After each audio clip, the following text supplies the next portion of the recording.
Okay, now the first, thank you so much for Works 51 to invite me to present my research. I'm Xinyi Zhao. I'm right now the fourth year PhD student at the University of Washington. And my research is about a benchmark paper. We contribute a smart home benchmark, which is specifically designed for the video anomaly detection in smart home scenarios. So I like Cruz's previous research. This presentation from me is less technical, but more applicational, like to the product and to our real life. So first I will introduce the motivation of this research. Actually, we already find that plenty of research has focusing on the anomaly detection in those surveillance systems. Like there are some outdoor surveillance, there are some already some data sets which are the XT violence, US crime, to try to record this kind of anomaly in the surveillance videos. But what we have done is in smart home scenarios. We find that in smart home environments, the anomaly definition is very different from those previous anomalies in the surveillance systems. So here I just show 4 typical examples which happens daily, very often in our daily life. So in the first picture, we can see there is like a senior lady fell down, and in the second one, it's a cat vomiting on the carpet, and the third one we see a kid trying to get into the pool, and the last one is a baby escape his crib. So all these scenarios are very often and can be considered anomaly in smart home environments. However, when we try to use those traditional VAD methods, we find they are too subtle for them to detect these anomalies. So here, why we use the multimodal foundation models here, I will give a very short introductions to what kind of task we are trying to do. So this is a very typical case. We give the large language models a specific instruction. So here we're trying to ask the LLM to analyze the video and justify if there's any anomaly. Then we also input a specific raw video. And then we go through this kind of different multimodal large language models. Finally, the model will give us an output. So here, like the model predicts there will be an anomaly because a man is trying to steer a package. So that actually is the ideal case, what we hope to do through the multimodal large language models in our smart home scenarios. However, the real situation is we find that multimodal large language models can be wrong many times. So this is an example where the LLMs find it difficult to detect. It's a cat vomiting on the carpet. So we tried all the LLMs listed here, and they all find there's no anomaly in the video. They cannot detect the specific frames when the cat is trying to vomiting, and they just output that the cat is walking around and anything looks fine. So that can actually contribute to the challenges of our research. We find that for the smart home scenarios, like the anomaly is a little bit difficult for the LLMs to detect based on their previous knowledge. What we are trying to do is we're trying to benchmark their capabilities in detecting this kind of anomalies without training them. We just provide some context via the prompting skills and try to see if the LLMs can better understand and detect the anomalies with those contexts. So our contributions can be concluded into 3 folds. First, we have contribute to a specific data set. In this data set, we collect all the raw videos from those smart home cameras. Some are indoors, some are outdoors. With those 1,200 videos, we actually cover 7 categories. In each categories, we have both abnormal videos and normal videos to let LLM, to test the LLM anomaly detection accuracy on those videos. And the second part is we try to use the current advanced multimodal large language models and trying to use some like vanilla adaptations, like some prompting skills based on these models and trying to see their performance on our data set. And the last thing is we try to develop our own framework and to do the video anomaly detection task in our data set, which actually boosts the accuracy by over 10%. Okay, so now I will first introduce how we contribute to the data set. So before we collect those 1,200 videos, what we're trying to do first is we develop an anomaly taxonomy specifically for the smart home scenarios. So as we can see here, we have this anomaly taxonomy, which actually covers 7 categories, some of which I already introduced in the beginning of the presentations. So in each category, it should contain both the normal events and abnormal events. Like in here, I just show all the details for the wildlife category. As we can see, we have some definitions of the normal videos, and we also have some specific scenarios for the abnormal videos. So these actually are written by the experts in the Wyze team who has reviewed minutes of smart home videos and conclude this kind of taxonomy with us. Here we also show like the typical scenarios in both the normal and abnormal videos under the specific wildlife domain. Like for the normal, it's just like some some cameras will be designed to watch the bird outside, and for some other situations, there will be some wildlife trying to steal or to eat something or to get into people's property. So that are the 2 typical frames we capture from our data set. And for the second domain, it's about security. So security is actually a domain which is similar to those outdoor surveillance systems. We also have like 2 representative frames shown here. The first one is just some normal videos we can capture through our outdoor doorbell cameras. And for this one, is also captured by like some smart home surveillance cameras that someone is trying to break into or trying to steal the car. And the third category is also very important in our product, which is pet monitoring. Sometimes people will use indoor camera to monitor their pet when they are out. So like the normal event, usually they can talk to their pets, the pets will respond to them. A lot of frames just look like this. And for the abnormal events, sometimes found pets are escape from their property, pets left outside alone. So these are abnormal events defined. And the fourth category is about baby monitoring. So for baby, we actually have a specific domain. We actually find that for baby, we have a stricter monitoring rules. So usually if there is their parents accompany them, then we consider it as a normal. But when baby is alone, we will consider it as an abnormal event. So because baby has like a stricter rule, so we have another domain specifically for kid, because kid may have like more exercise than baby. And what we have defined is also like we have 2 different situations. One is normal and one is abnormal. And for the senior care, we also have the specific taxonomy defined.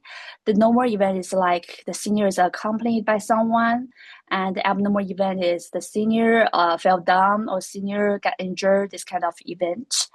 And also we have the other categories, because we find like we have a lot of smart home videos, which are difficult to be categorized into the previous 7 categories.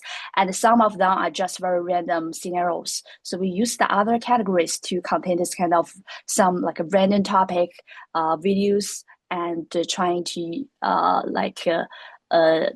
use these other categories to conclude all of them. So after that, Anomaly taxonomy will be able to categorize all the videos we collected into these 7 categories. So for these 7 categories, we have like our human annotators to help us confirm like each video belongs to which category. And finally, we have this. Also, we have this data set. You can see we have like the normal category, the vague abnormal category, and the abnormal category. So for our data set, we're trying to make sure the normal and abnormal are balanced. So we can see the percentage are similar. Specifically, we actually designed our vague abnormal on video dataset. So this dataset is when the human annotators find it's difficult to say if there is any anomaly here. So this kind of videos are considered as the most challenging videos for our testing. So after we gather the video dataset, the second step we have done is we trying to conduct the vanilla adaptations based on the current state of our large language models. And here are all the prompting skills we have tested. So we actually test 5 closed source LLMs and 1 open source LLMs, which is Villa 13B. So for all the techniques, I will show the results later. So the first technique we like most of us will start from is the zero shot and trail of thought. So to help us understand how the prompt looks like, I just give 2 specific examples here. So for the zero shot prompting, we just give like simple instructions to let the specific multimodal large language models to determine whether the video contains any anomalies. However, for the trail of thought, we have developed like this kind of structure. First, we will define the task. Second, we will tear down the LLMs or the anomaly definitions is in smart home scenarios. And then we will ask LLM to output a structured answer, which looks like this. So as we can see from this plot, we show both the accuracy and the processing time for both the zero shot and trail of thought prompting. So the blue bars represent the zero shot results and the orange bars represent trail of thought results. As we can see from the like the upper plot, the overall accuracy, although like the trail of thought did boost the accuracy a little bit most of the time, the overall accuracy did not surpass 70%, which is not very promising. And some like open source one, just like random guess did not like give us very accurate predictions about whether there's an anomaly in the videos. So from the accuracy, we can find that LLM actually cannot do this job very well. And for the processing time, we also can find that among all the models we tested, Cloud 3.5 actually achieves the highest accuracy. And also it will take longer time to do this test. And then the further step we take as we try to involve few shots, which is based on the trail of thought prompting, we give some concrete examples look like this. So the concrete example will exactly follow the output format we ask LLM to provide. So so here is like a specific example from our video data set. The video description says there are lines appeared in human properties, and the reasoning will be lines will attack the people and will harm other animals. So finally, it will predict the anomaly tag as 1. So through these specific examples, we're trying to guide LLM understand what kind of output we are expecting from them. However, from the results, we can see that the few shot did not boost the accuracy based on trail of thoughts stably. Although there are some models like Gemini Flash, GPT-4 or GPT-4 Mini, and this 3 closed source ones did like improve a little bit. There are also 2 models that do not has like less accuracy predicted. So for this kind of situation, we find that although we did provide few examples to LLMs, However, those examples are not representative to all the scenarios in smart home videos. So if the videos is similar to the examples, then it can help LLM a little bit. If the videos are very different from the examples, then it can hardly help LLM. So that explains why Fuchsia does not improve a lot. Then what we have done is we try to use the in-context learning method. So here we get motivation from this paper, the Llama Guard. For this paper, they actually propose this kind of prompt framework. As we can see here, like all these four sections are similar to the chain of thought prompting, except that they have included the policy here, trying to guide LLM to understand what specific task they hope LLM can do. So for our case, we just replace the policy as our previous anomaly taxonomy, which are like some paragraph describing which are the normal events, which are not normal events under those 7 categories. So through this very long prompting, we also tested all the methods performance. So we can see that they did not like improve the accuracy like obviously. Even for those open source model, if we give them very long prompting, their accuracy will decrease a lot. So that's what we have found, that although we provide all the context we think is very exact from our expert, LLM cannot follow them very well because they can miss within those long contexts, and some of the long contexts may contradict to their previous knowledge. So LLM do not know how to handle that contradictions in the prompting. So from the results, we see the ICL also does not improve the accuracy. Then we propose our own framework here. So our own framework is called the TRLC. It's a specific designed LLM training framework. It actually has 3 steps. So in the first step, we will give a very strong LLM what our anomaly taxonomy looks like, and we will ask the LLM to summarize some rules for the LLMs to follow better.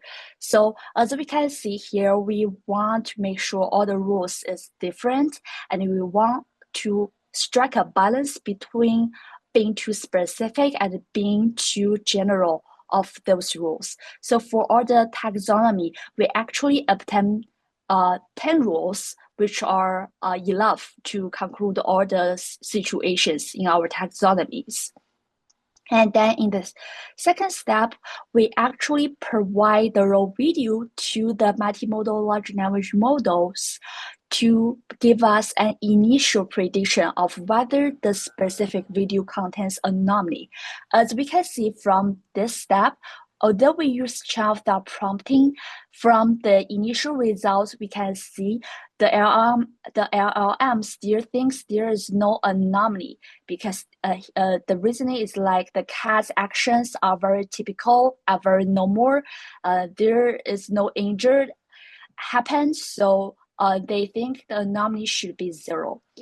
And the third step is we combine the output from our first step and the second step, and we try to let LLM to refer to those rules and to see if they need to change their initial prediction. So in the third step, we are trying to ask LLM to do a round of self-reflection.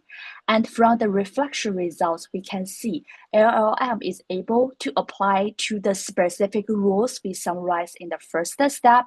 Like the rule 2 is to identify pets outdoors without their owners. So they can update the anomaly tag to become 1 because they find the specific rules actually result to different predictions. So through this 3-step framework or chaining framework, we are trying to improve the accuracy of our video anomaly detections without fine-tune, without training. Okay, so now let's look at this results. We can see that from this result, the green bars represent our training framework. Almost, except the GPT-4 mini, almost all other methods we achieve a much better accuracy. So that is the output for the training framework, and we take a further step, which is we try to combine all the opinions from those three most strong LLMs listed here, which are Gemini Pro, GPT-4o, and Cloud 3.5 Sonnet last year.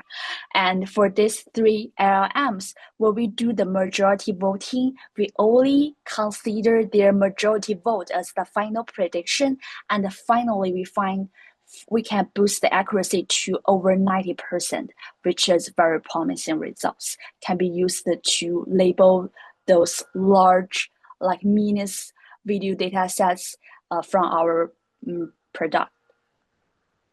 And another thing we have done is we also ask another judge LLM to evaluate the quality of video description and anomaly reasoning output of all the tested LLMs, and let the judge LLM to score them.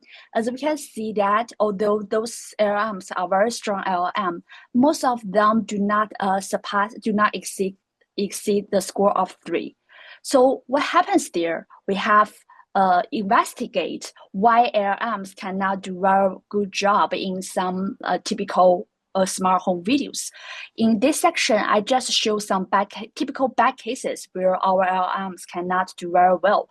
So we find that LLMs sometimes will misinterpret of events because it cannot understand the order of the frames very well. For example, if someone is trying to steal a package away, sometimes the LLM will misunderstood and will think that this man is just do a regular delivery, so it cannot understand the order of the motion correctly. And the second scenario is about sometimes if the abnormal events is happened very shortly, like for example, this boat, this kayak is hitting on the door. So there are only like several frames which has the key abnormal events. For this situation, LLM can sometimes miss the key abnormal events and cannot detect the anomaly correctly. And also there are situations when the environment is very complicated and LLM will start to hallucinate something doesn't exist. And another situation which is more closely related to our product is we find that for some videos, if we do not let LLM knows like the people or the animal here, the relationship between the people and the homeowner, then the LLM will think like the people maybe some stranger and may harm the homeowner to some degree and make like the wrong predictions. So context is also very important for our video anomaly detection accuracy in smart home scenarios. So finally, we come to the conclusion. So in our paper, we propose a data set which concludes 7 categories and which covers like all typical scenarios in smart homes. So this actually is the first video data set specifically designed for the smart home video anomaly detection. And secondly, we trying to benchmark all those state-of-art LLMs and those classical prompting techniques on our data set. And we find that those handcrafted prompts, although we make it very long, can offer limited improvements in the VAD accuracy. And finally, we develop our own LLM chaining to do the specific tasks. And we find that through those 3-step framework, the accuracy improves a lot. Okay, so I also listed some of the future work here. I will skip this section because running out of time. Thank you so much for your attention. And I listed some resources related to this work. And if you are interested, I'm also happy to connect with you via LinkedIn. Yeah.